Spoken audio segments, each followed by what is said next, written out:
The Republican presidential campaign wants your vote. News 8's on the train as they cross Michigan today. Good evening, everyone. Thanks for joining us. I'm Dee Morrison. We have in-depth coverage tonight of presidential hopeful George W. Bush and his running mate Dick Cheney as they campaign on the heels of the Republican nomination. News 8's Brett Thomas covers the governor's message in Schoolcraft today, but we start with political reporter Rick Albin. He joins us now live from Schoolcraft with more. Rick? Dee, it has been a big day for the Bush campaign. They came to Michigan hoping to shore up votes they didn't have during the primary. They started out today, you can see here from the map, that they were in Pontiac, on to Durand, then to East Lansing, an unscheduled stop in Battle Creek, and then here to Schoolcraft. It was quite a day for the Bush campaign, as I said, because they estimate they saw over 20,000 people. We were on the train with them for part of that trip. It was a day when they saw people along the sides waving from their backyards and at train crossings all across the state. They did make that unscheduled stop, as I told you, in Battle Creek.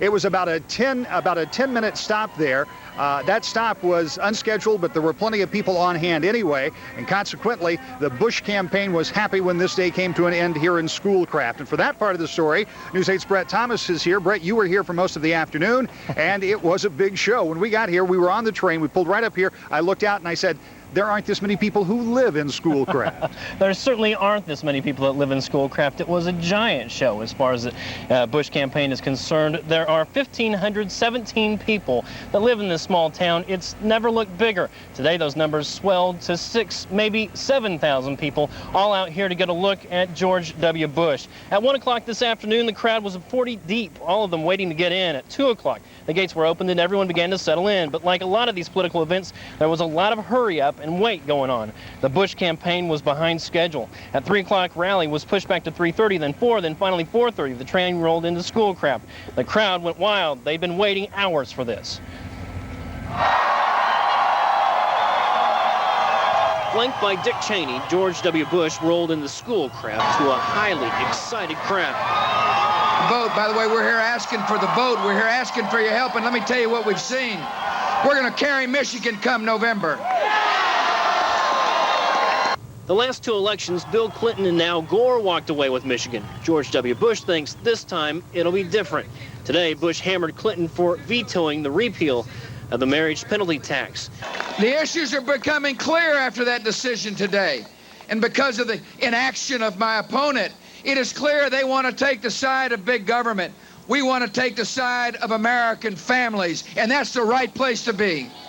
I thought the speech was excellent. I think that this is what America needs. I think we need change, and I enjoy the opportunity of working with a party that has inclusion for all people. I just thought he was inspiring. I think we need somebody of inspiration. Is that everything then? That's part of it. I think he stands for. From here, Bush went on to Kalamazoo, where he's going to fly to Chicago. He has another rally scheduled there for this evening. So a very busy trip for George Bush. It has been a very busy trip. He comes out of a big convention in Philadelphia. There's a lot of enthusiasm on that train. We're going to talk more about that, but Brett, thank you very much. Certainly right. As we were making our way from East Lansing over here, it was a day that was kind of interesting from the standpoint that the train was filled with weary reporters. They'd been at the convention, most of them, all week long. Now on this train trip. In fact, a lot of them were catching some sleep, some downtime between the stops, but it really never did stop because there were people all along the track. We joined Governor Bush at the very back of the train as he greeted some of those people as we rolled across West Michigan. Fresh from the convention in Philadelphia, Bush was exuberant about his campaign and about his train trip through Michigan. You know what that makes me feel like? It makes me feel what an awesome responsibility it is to be the president.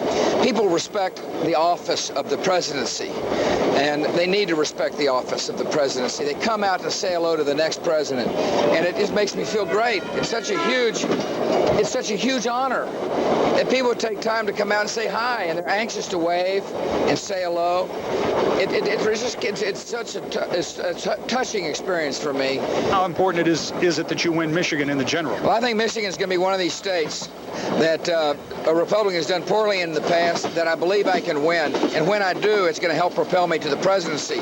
I'm solid in the South, and I'm going to be really good in the West. And I think Michigan's going to be a part of a Midwestern strategy.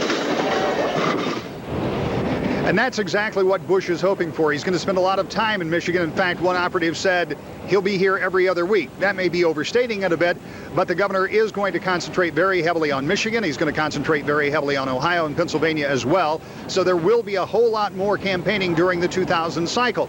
In just a little over 72 hours, his opponent, Al Gore, will announce his running mate. And that will begin the week lead up into the Democrat convention. And then the Democrats meeting out on the West Coast will have their week of glory. Right now, after the convention in Philadelphia, the Republicans have seen a double-digit jump. But that will evaporate if things hold as they normally do. And this race is underway, and it still looks to be a close one. We'll continue to follow it, have more during this newscast. Now we're live in Schoolcraft. Rick Alban, News 8. Rick, I don't know if you can hear me over that train or not, but you and I spoke a while ago about exactly that breakneck pace that they're going through there, the Republicans following the convention. Dick Cheney trying to catch a short nap on the train. Can you tell us, after speaking with George W. Bush, how is he holding up with this pace they're setting across the country?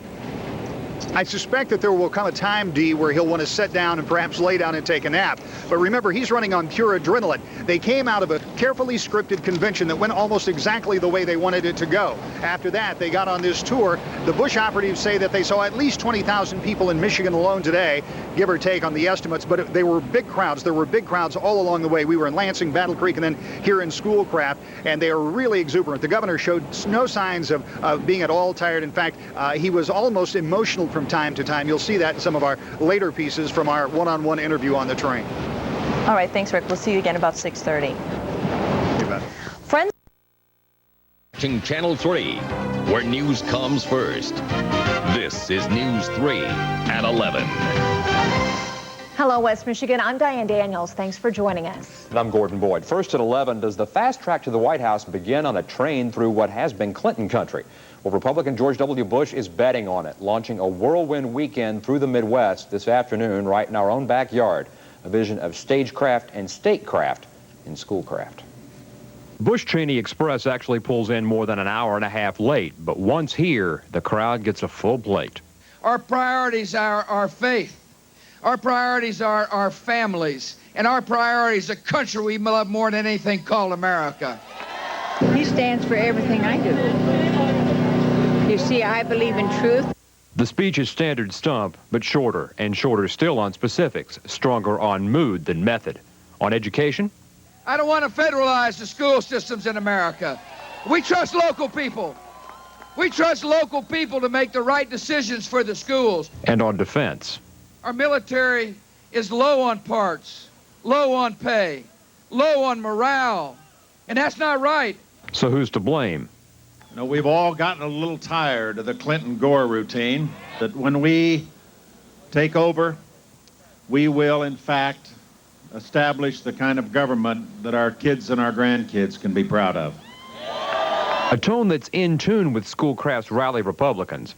I think he's a real moral man, and I think he's something that this country needs right now. But is he in sync on substance? A critical question for independent swing voters.